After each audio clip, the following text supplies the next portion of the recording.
Hello friends, कैसे हैं आप सब। तो चलिए आज स्टार्ट करते हैं। लाख की चूड़ियों का जो आगे का क्वेश्चन था ना, लास्ट वीडियो में मैंने थोड़ा बहुत कंप्लीट करवाया था, आज पूरा कंप्लीट करवा दूंगी। तो आज का जो क्वेश्चन है वो है भाषा बात से। ठीक है, तो चलिए क्वेश्चन जो है वो हमारा है कि बदलू को किसी बात से चिढ़ थी तो कांच की चूड़ियों से। ये पंक्ति कहानी में से ली गई है और वह स्वयं कहता है, जो सुंदरता कांच की चूड़ियों में होती है लाख में कहाँ संभव है। ये पंक्तियां बदलू की दो प्रकार की मनोदशाओं को सामने लाती है। दूसरी पंक्ति में उसके मन की पीड़ा है, उसमें व्यंग भी है। हारे हुए मन से या दुखी मन से अथवा व्यंग्य में बोले गए वाक्यों के अर्थ सामान्य नहीं है। ठीक है, सामान्य नहीं होते। कुछ व्यंग्य वाक्यों को ध्यानपूर्वक समझकर एकत्र कीजिए और उनके भीतरी अर्थ की व्याख्या करके लिखिए। बहुत समय होता है ना कि हमको किसी चीज़ से पीड़ा होती है तो हम उसको ना व्यंग में बोल सकते हैं। जैसे अगर कोई हमें बोलेगा कि ना तुम अच्छी ड्राइंग नहीं बना सकती हो, तो हम उसे क्या बोल देंगे व्यंग के रूप में कि हाँ भाई, तुम तो बहुत अच्छा ड्राइंग बनाती हो, तुम्हारा ड्राइंग तो सबसे अच्छा होता है। इस तरीके से हो जाता है ना, तो वो एक व्यंग में कथा कह रहे हैं, आप व्यंग में वाक्य कह रहे हैं। इसी तरह से यहाँ पे व्यंग में बोला गया है, तो व्यंग के वाक्य को ही कोई दूसरे वाक्य को आपको इसमें लिखना है। ठीक है, तो आइए इसका आंसर देखते हैं।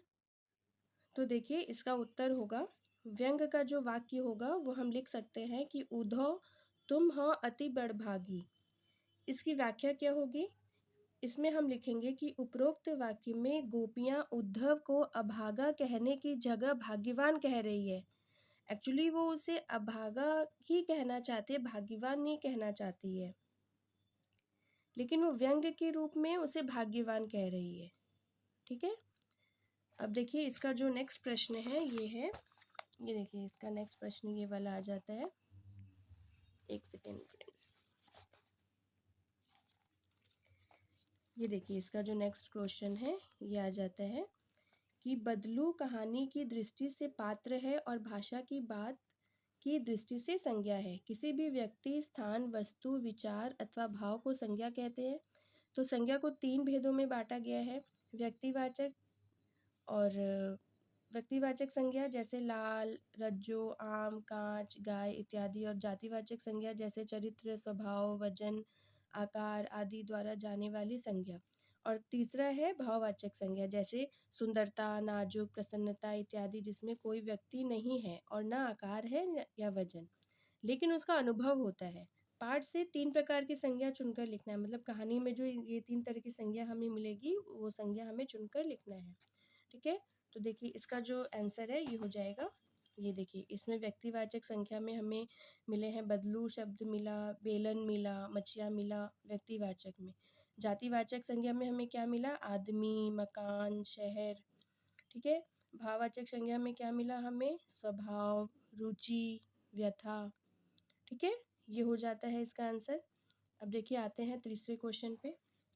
तीसरा जो प्रश्न हमारा है ये रहा, गांव की बोली में कई शब्दों के उच्चारण बदल जाते हैं। कहानी में बदलू वक्त मतलब समय को बखत, उम्र मतलब वय या आयु को उम्र कहता है।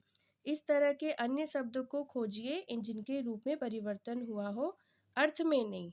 ठीक है, मतलब हमें वैसा वाक्य खोजना है, वैसा वर्ड खोजना है जिसका मीनिंग सेम है लेकिन थोड़ा उसका बोलने का तरीका अलग है।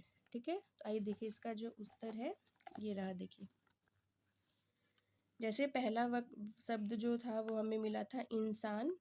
इंसान का मतलब मनुष्य भी होता है, ठीक है ना, तो इंसान का मनुष्य। रंज जो वर्ड यूज़ किया गया उसका मतलब होता है दुख। गम जो वर्ड यूज़ किया गया उसका मतलब होता है मायूसी।